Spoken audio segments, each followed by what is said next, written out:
ซ้ำบ่มือนึงนะมาเอาไว้สิไปบอกเขาไม่มีเสียประกันเลยว้าแต่อันยังก็บ่ถึงเลขแน่ว้าวไปคอยบ่ได้ถึกในสิได้น้องบอยนะอยู่ไสไปใกล้เพิ่นได้สิสัมภาษณ์ เอ้าว่าดีอย่า เลขหาจืด ในพวกโตมันมาบอกแต่ว่าจื้อทั้งหนาเลย ปัดแต่แห้งนักหวานน่ะชื่อตัวเดียวมันก็เท่าว่าแล้ว มันก็เป็นเลขตัวเดียวแล้วเนาะ อ๋อชื่อตัวท้าย3ตัวก็พอค่ะไปได้ ไอ้หมาถึงเลข3ตัวคืนนี้ 032คนหมันเนาะ คือพากันเอาเฮงเอา เรามา ว่ามันคันกล้องมันสิออกนะเหล้ามันก็ออกอยู่ดีเห็นว่าคืนนี่ก็เหล้า พันเห็นอีเมลพันเห็นอีเมลเราก็เลยจับโหลดรักสูงโหลด ให้เหล้าเจ้าเหล้าเด้อ คนนี้ก็บอกว่าพันเห็นอีเมลซึ่งที่เป็นนางน้ำบอกว่าตัวแกงหัวพันเห็นอีเมลแล้วมาเป็นอันนี้มีกับเพื่อนบอกว่าพันเห็นอีเมลอย่าลืมกดติดตามเพื่อเป็นกำลังใจให้ผมด้วยนะครับทุกคนขอบคุณมากๆครับเปิดภาพเพิ่นก็ได้ออกมาฮอดเทือนน้องแต่ตอนนี้เมียบ่วัดก็มานำเอาสบายดีเด้อบัดทุกคนเด้อ โดยสบายดี เอาสบายดีอีหล่าก็ได้ สบายดีได้ละสบายดีแน่สบายดีเด้อ กินขนม ไม่มี เอาไปได้พากันห้องโฮยังกินนี่คือได้ยินนัด โอ้คนมีน้องมีข่าวดี เอามีข่าวดีวะ ดีใจแท้ต้องแต่ ทางว่าแท้มันยังในกับมือนะบ่เช็คเลขบ่เอาเป็นไดซื้อมากวดบ่เลยเนี่ย แต่เล็กดีใจกันแล้ว เดี๋ยวนี้เลยกินนี่เลย กินนี่เลย เป็นไดสารชาวเทืองกวดแล้วเจ้าผู้เคยเห็นมาก่อนนะ ตอนถามเราอยู่เดี๋ยวนี้เกิด กับมันกระซัดเราแลกกันแบบนี้นะว่ามี มีน้อง100%เอาแล้วว่าเลยผู้จักบ่ว่าผู้หญิงผู้ชาย ยังบ่หากระซ้ำบ่มือนึงนะมา เอาไว้สิไปบอกเขา ไม่มีเสียประกันเลย ว้าแต่อันยังก็ บ่ถึงเลข แน่ ว้าวไปคอยบ่ได้ถึกในสิได้น้องบอยนะอยู่ไสไปใกล้เพิ่นได้สิสัมภาษณ์นี่คือว่าได้ข่าวว่าได้โชคใหญ่บ่ได้รับทรัพย์แท้อันนี้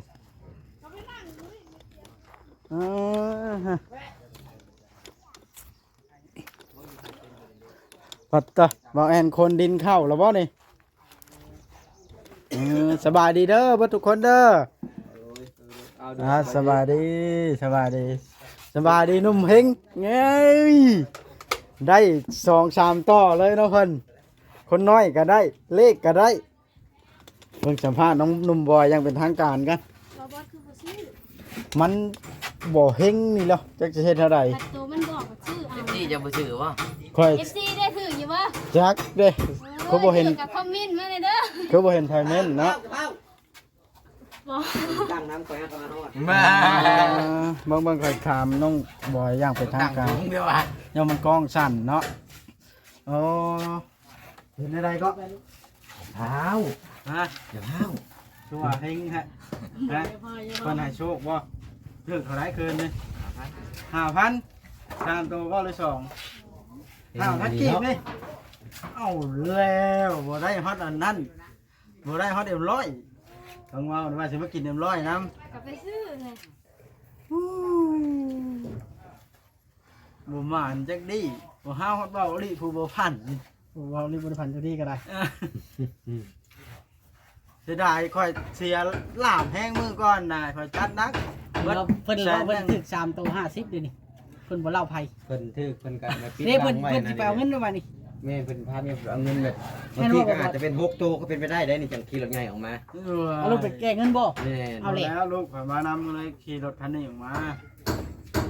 เข้าเรื่องเลยเจ้ามีเรื่องยากยังจะบอก ข้าวดีเห็นแล้วบ่เมียอันกวดเรียบร้อยกันเลย 100%ไอ้เทืองว่ะนี่เนาะ ติด ติดเลยว่า ตัวจ้า มี ขนาด ข่าวดีได้ครับโชคเลยเนาะเพราะถ้าเข้ามาอันอยู่น้ำพัน ถึงเลข โช เล ค ย สองเทื่อเลยเนาะแมลงนี่แล้วค่อยชิมค่อยเด้ออ้าวคันชิมคลิปนี้เลยแล้วสะ เพราะว่าเพื่อ FC เห็นแล้วเจ้าถือเจ้าสิได้อัน ส่งน้ โบนัสน้ำเพิ่นได้เนาะ ำแต่ว่าบ้านนี่น้องแพรบ่ได้บอกข่อยบอกเจ้า บอกกันแล้วคำแล้วค่อยกันเนาะ เมื่อวานมันมีคนถามเลขแปลกอยู่เบาจิตก็ถามแต่ก็เบาจิตแล้วมาเราถามรถนี่เราบอก ข่อยให้งอกค่ำกว่าเจ้าบ้านนี่ แล้วคำแล้วค่อยจะถามเนาะบัดนี้น้องบอยมานี่เลยนะค่อยสิบ่พลาดบัดนี้ซิมบ่ให้ซิมบ่ให้ใครได้ยินก็ได้ถ้าค่อยสิไปบอก น้องลงจะจืดแต่ตั้งนานเด็กหา เอาซิม งานที่แม่ที่นี่ เอาไว้อย่าเฮ็ดอย่าเคินเนาะ เอ้าว่าดี อย่า เล่นหาจืดท่าน เด็กพวก นะ โตเป็นมาบอกแต่ว่าจืดแต่ตั้งนานเด็ก ปั หา ดแต่แห้งนักว่าเนี่ยชื่อตัวเดียวมันก็ทำว่าแล้ว มันก็เป็นเลขตัวเดียวแล้วเนาะ อ๋อชื่อตัวท้าย3ตัวก็พอค่ะได้ได้ ไอ้หมาเนี่ยถือเลข3ตัว คืนนี้ 032 คนหมันเนาะ คือพากันเอาเฮงเอา เรามา ว่ามัน เราถาม คันกล้องมันสิออกนะเหล้ามันก็ออกอยู่ดีเห็นว่าคืนนี้ก็ เรา เหล้า เอาพันเห็นอีเมลเราพันเห็นอีเมลเราก็เลยจับโหลดรักสูตรโหลด ให้เหล้าเจ้าเหล้าเด้อ คนนี้ก็บอกว่าพันเห็นอีเมลสิ่งนี้ที่จนเป็นนางน้ำบอบอตัวแกงหัวพันเห็นอีเมลแล้วมาเป็นอันนี้มี แต่ กั เรา บ บ่ครบ อันนี้มีกับเพื่อนบอกว่าพันเห็นอีเมล เมื่อคืนนี้เราเข้าว่าชื่อหน่อยแท้บ่เราอ่ะแล้วเราบอกเลยได้ดิแมลงก็ออกให้เข้าเล่าน้องบอย คันจะเอา บ่ บ่มันออกทุกมื้อ อื่นนั่นแมลงนี่มันอื่นมันก็วิทย์แล้ว อ่า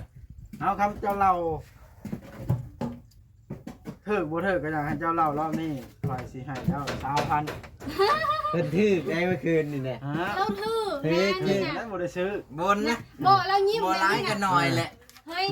เจ้าสังเกตรถคอมเมนต์บอบอสเรายิ้มเราอย่างน่ะเราซื้อ เอาแต่เก้าคอยก็คือบ่ได้ให้ เจ้าก็เว้นรถแบบนี้บอบอสรถแบบเจ้าเดือดร้อนหรือรถในมือจะขึ้นมือสั่น ค่อยปิดไว้ก่อนทำบ่บอสเนี่ย เฮ็ดที่หยังน่ะ อ๋อเจ้าบ่ซื้อM100 เปิด ถือบ่เลย ฮะสิถือนี่บ่ได้ซื้อ บ่เชื่อ ฮะ บ่เชื่อ ก็บ่ได้ซื้อนี่คอยเล่าน้องแกอยู่เด้เมื่อวานนี่ว่าคอยลาบงวดก่อนนึงเจ็บนักแบบบ่ใส่ใจมันได้บัดเนี่ย อ้าวถือบ่ถือก็บ่ถือ จุกใช่ได้ไหม คอยบ่ได้ปิดขอยอกกันซื้อคอยบ่ได้มักเฮ็ดแต่หมูสิครู มีกระหมูคูมาเห็ดที่เราเหรอ ไปเล่ากันนะเถินเอฟซีใจจดใจจ่อนี่เล่ารถบ่ต้องง่ายเนาะ เอาเลยว่าเรื่องเลขผ่านไปก่อนเอาเรื่องตัวนี้ก่อนเรื่องตัวจะเบิ่งมันยังข่าวๆเขายังบ่ได้เห็นได้กินนี่นะ ไม่นะ เอาว่าทอกแทบ่น่ะ ถามเพิ่นแล้วอันนี้คอย ถามลูกผู้เจ้าเคยมีลูกนะ คอยก็บ่ได้เคยมีเมียคอยคนนี้ อาการของเจ้าแพ้ท้องบ่ คอยนะบ่แล้วเมียคอยบ่ได้แพ้ แต่ว่าน้องบอยเราแพ้ท้องเหรอ คนแพงเมียแห้งคอยกับแพงแห้งอยู่แต่ว่ามันน่ะเมียก็แพ้ น้องบอยแพ้ท้องในเวลากินหันกินนี่ ที่บ้านใช้บัดนี้ สิ่งใดที่เมียเรามักกินนี่เราบ่มักเราอ่ะ แม่นบ่แม่นบ่น้องกระแตเอ้าได้หยังมาอันนี้ไผมาอันนี้มันคอยสิป้องให้บ่แม่นกินก่อนเด้อ เรียบร้อยเนาะ บ่จะเถื่อ หึ บ่เถื่อ ยังคากินอยู่จ้ะ มาแล้วน้องบอยคอยสิสัมภาษณ์ให้มันฮู้หนึงมื้อนี้เราจะปิดบังค่อย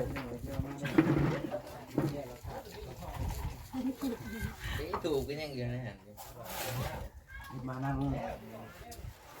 ค่อยสัมภาษณ์มันล่วงเลยมันน่ะ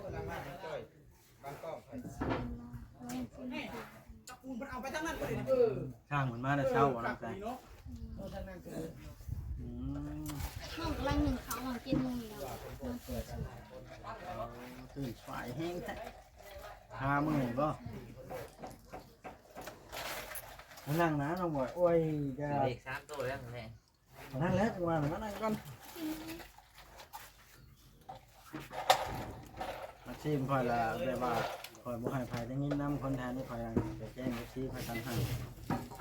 อลีได้ถ้าเจ้าบ่ได้โชคนะถ้าเจ้าบ่ได้โบนัสนะเพิ่นถือเนาะ เมื่อวานมีคนซื้อเนี่ยว่า นั่ง แล้ว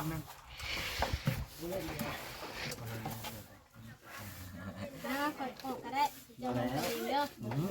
นั่งวันนี้ จิไปหาเอื้อยก่อน ไปกันนะ ขึ้นบ่ เดี๋ยวนะต้องคิดหมอแล้ว มันถ่ายนี่ประมาณอยู่41 นี่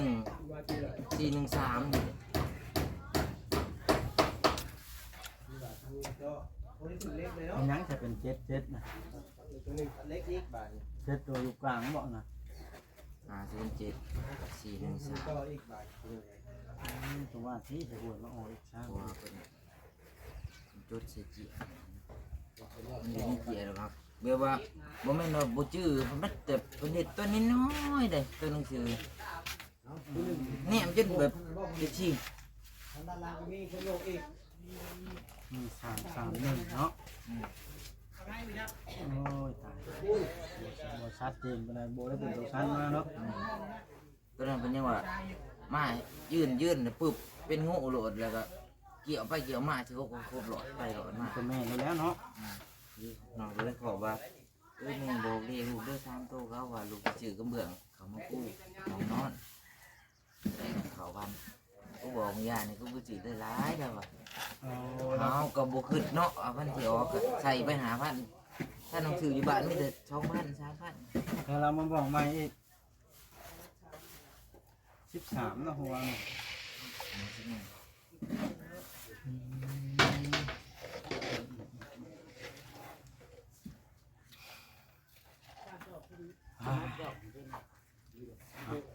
แต่ว่าขอให้ทีเฮงๆนำกันเนาะมันก็จะไปหาต่อเตียงก่อนเด้อบัดนี้ก็จะเฮ็ดเตียงฮึบดีใจน้ำที่ได้เฮงคืนนี่ พี่น้องไอ้นี่แหละนี่บอกท่านได้ทับโชคเมื่อคืนนี่ว้าตัวสิแหกออกบ่นี่นะเอามานี่คอยสิแปลงเตียงให้มันลุกตั้งให้ได้มานี่ ข่อยคือว่าสิบ่ได้นั่งแท้ เป็นอะไร ยามมันบ่ได้นี่แหละ บ่ดอกสิแปลงลุกตั้งให้ได้มานี่ฮะ ต่ำด้วยมัน นี่แล้วเฮาเฮ็ดขาต่ำๆแล้วเอาไว้อยู่ล่าง นั่นแล้วก็ตัดขามันออกแปลงตั้งแล้วก็ได้ เอาขาต่ำรถเป็นเพียง เขาเฮ็ดดีกว่า ฮะ เฮาแปลงจ้ะ ได้สิแล้ว ไว้บัดแล้วเฮาจังวัดแท้เบิ่งแล้วเฮาจังตอกมือแต่ขามัน เขาเลยนะ โอ้ละหามเขาเพิ่นเตียงนี้ เทพื้นแล้วแต่หามเข้ากับเดียว ว่าเฮา โอ้ สิใช้งานอยู่ เพราะว่ามันมีอันบอนนั่งหลายแล้วได้เนาะอยู่เทิงมันแล้วเนาะ เฮาจังฮู้ขนาดมันนี่ โอ้เอาวันนั้นบ่แล้วจังแปลง อ้าวใช้ได้ตัดน่ะ หามเขาก็ล้างซะตกลงมันไผเป็นผู้เฮ็ดนี่วานนี่นะ เบิดทีมทั้งยูทูบเบอร์ แล้วเป็นอะไร สาเหตุอยากว่าอยากให้มันอัดประตูได้บ่อยากเสีย สาเหตุสร้างเวียงหั่นไหนหรือสาเหตุสร้างรวมกัน รวมกันเบิดทั้ง YouTube อย่าไปโทษ ออกความคิดเห็น บ่ว่าพร้อมได้ว่านี่ว่า บ่บ่เลยให้มาจับอยู่เทิง บ่ว่าเด้อโทษบ่ว่าโลด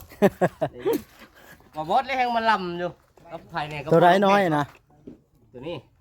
เพราะว่าเขาเลื่อนตัวนี้ลงดิ คอยเบิ่งจนบ่ออก เห็นได้แล้วพอมาลำเบิ่งข้างในเนาะเป็นความ บ่นี่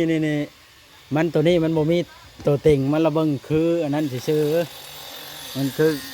ใหญ่กว่าหมู่ซื่อๆลุงเวียงนี่ว่าตัวนี้มันบ่มีตัวทับวางนี่มันละคือใหญ่แฮงหั่นเด้ เป็นทับน้อยอยู่หน่อยก็คือน้อยไรเรียก คันเฮาอันแห้งออกถ้าเบิ่งบาดนี่มันก็เบิ่งบ่ออกละบาดเอาแห้งเอาครอบปองเยี่ยมอะนะ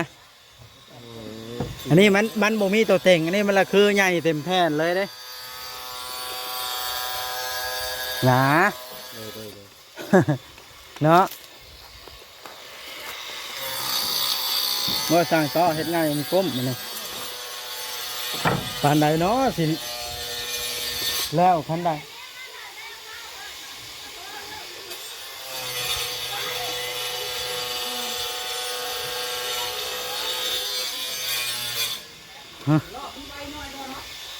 ว่าสิแปลงเตียงบัดสร้างเวียงบ่ให้แปลงเดี๋ยวนี้นะท่านคอยเข้าบ้านเด้อฮะให้ทาสีให้ ก็สิท้าบ่ที ฮะ สิท้าทีเองบ่ อะไร บ่แม่นท้าสีแล้วจังมาเข้าย่านมันเปื้อนเฮือน เอาเลยอยากเฮ็ดหยังก็บ่ให้เฮ็ดบ่ได้นี่ คนเนี่ย คนบ่มีประโยชน์จังดี โอ้ยฉันคอยยู่ซ้ายผู้เดียวได้ มันโง่ไปได้แล้ว ไปถ่าผู้ชานก่อนบ่นั่นก็ได้ พื้นที่บ่ พอปั๊บหน้าดินแล้วจังงูชายมาปั๊บเลยบ่บ่ หมดแล้วยู่มาพี่แล้วสั่งเวียงชายเฮาอ่ะนะอยู่เพิ่นน่ะยู่มาเทพื้นเฮาเด้ได้อันเด้เบิดแล้วเห็นไหมสิไปยู่เอาไปสังบาทนะมันเบิดเราเหลือแต่หิน เราดื่มไหน ฮะ เราดับเป็นเลิกเลย เรายืมบ่ แล้วเราเข้ามาตักอันนี้เนาะ เอา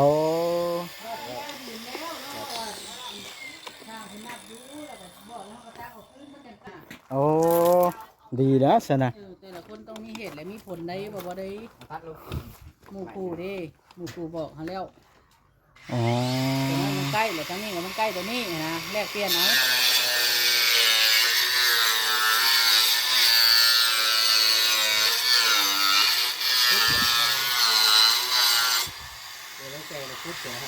ไม่ใช่พุทธสีเห็ดคลองป่าไปเบิ่งกันสนะ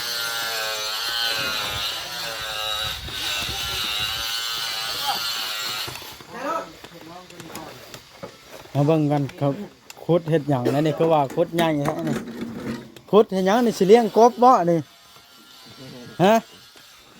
เลี้ยงปลา ปลาดุกพันธุ์บ่ พี่น้องคนแบบปลานิ่มตรงนั้นนะ โอ้มันบ่รอดได้ปลานิ่งคำว่าปลาดุกพันธุ์ ป นะ ลาดุกเลยมันเนื้อเนาะ พันพื้นที่ชำนี้บ่รอดปลานิ่นะคันปลาดุกนี่เลี้ยงได้อยู่ประมาณ1,000 กว่าตัว ระดับกูแล้ว ใหญ่ไว้อีกขายง่ายอีก กบก็ใหญ่กบกันน้องนี่ก็โอเคแล้ว กบนี่มันสิยากกว่าปลาดุกเลย เนี่ยป่าบ่ ปลาดุกนี่ง่ายสุดใช้โอ่งเลี้ยงก็ง่ายท่าเดียวเด้ก็เชิญพี่น้องมานี่เลี้ยงแล้วก็ตักขายตักจามก็ได้ กินเลยแหละ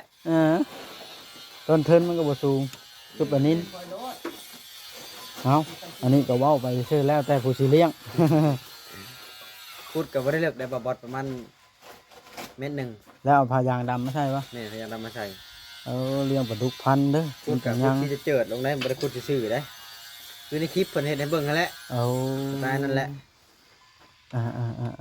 เอาลูกสาวพ่อมาเพียงอีกแล้วนี่กูบ่อยู่นะแม่เห็นแม่ไป ล่อเพิ่นพ่อนแล้วน่ะเดี๋ยวมาให้ทางน้องน้องจ้อยน้องมาเลยน้องจ้อย อืม บัดหนึ่ง วัดเบิดมือครับ จ้อยบ่ได้นะต้องจ้อยบ่บด ก็จะได้ขี้ดินเข้ามานี่ย้อนเนาะ แม่น โด ได้ ย ช่องอย่างไหน โดยที่บ่ได้ซื้อบ่ ได้ทางน้องป้าอันมีดินก็จะชื่อเอาแล้วมันจะง่าย ซื้อดินชายอันนี้ ดินชานมันมีชายหยาบ ก็ชายนี่ล่ะ โอ้ชายแท้นี่แพงไหน เนาะ มันได้ปอแล้วแม่กระเทย ไป อืม ได้บ่หลานปลายจะชายแท้น้ามันมีใหม่ได้หลานปลาย ไม่ใช่เจ้าปะ มันนอนแห้งติหนุ่มจ้อยได้รับโชคเมื่อวานนี่ก็หมานแท้หนุ่มจ้อยนี่เกินฮะนะ คุณหมานเนี่ย คนหมาน ท่านอยู่ทางไหนดิ น่าเชื่อจริง ของชาย เอาขยันไปมันก็เพิ่นก็เบิ่งเห็นเนาะขยันดูมันโบเกียจค้าน ๆจริงๆก็บังเกิดจริง ร้านหน่อยบ่คือลูก ลูกสาว ดีเลยจอ ไป ชายเฮาบ่ นี่ ไปนะแม่ไป มีแต่ผู้จองเนาะเว้าเรื่องเวลาลูกกระดอง เอาจักแสนตื้อ เอา เอา ละเงินบ่ดอกค่ะ นี่ว่าแล้วนะมัน ไปได้ลาไปนะแม่เด้อไปพี่น้องเอ้ยเอาพี่น้องเอ้ยเฮาก็ว่าสิ ยกบ่ต้องบ่ เข้าบ้านเบาดีกว่าให้ทาสีก่อนแต่งเตียงก็ว่าสังเวียงว่าบทต้องแปลงบัดอันเทพื้นให้อย่างแล้วจังหวัดแทกใส่จังแปลงจูมเข้ากันล่างเพิ่นว่าก็มีเหตุผลอยู่นะพี่น้องเพราะว่าวางนั่งเฮาก็ลายแล้วตอนนี้โอ้เอาตัดภาพมาเบิ่งหนุ่มๆสาวๆเพิ่นล้มกันอันนี้ฮะเอาสบายดีเด้อ เมียจ้ะนะ ฮะ ไปดีเจ้าห่วงอยู่บ่เมียจ้ะ ห่วงว่าใด สบายดี เจ้าห่วงเราอยู่บ่ ห่วงลาเฮ็ดหยังน่ะน่ะ เราบ่ห่วงแล้วบ่เลย ฮะ คือเอาเลยค่ะ เอาว่าใด ว่า ของดีต้องมีไว้ให้โชว์ แต่ว่าเจ้าบ่ห่วงเลย ห่วงเราให้เพียง ห่วงเงินเล็กน้อยแล้วดอก เป็นยังทับ เอาเลยเว้ยเอาเลย โชว์นมไป เอาเลย โอ้โอ้ไปโชว์นมมันก็จะอายคนแล้ว เอาพี่น้องเอ้ยคลิปนี้ก็สิได้จบคลิปลงพี่น้องเข้ามาเมื่อนี้ก็ได้บ่มีหยังหลายเนาะเพราะว่าเราก็เข้ามาอัปเดตคือเก่าหั่นละพี่น้องเลยเอาโอเคเด้อคลิปนี้ก็ได้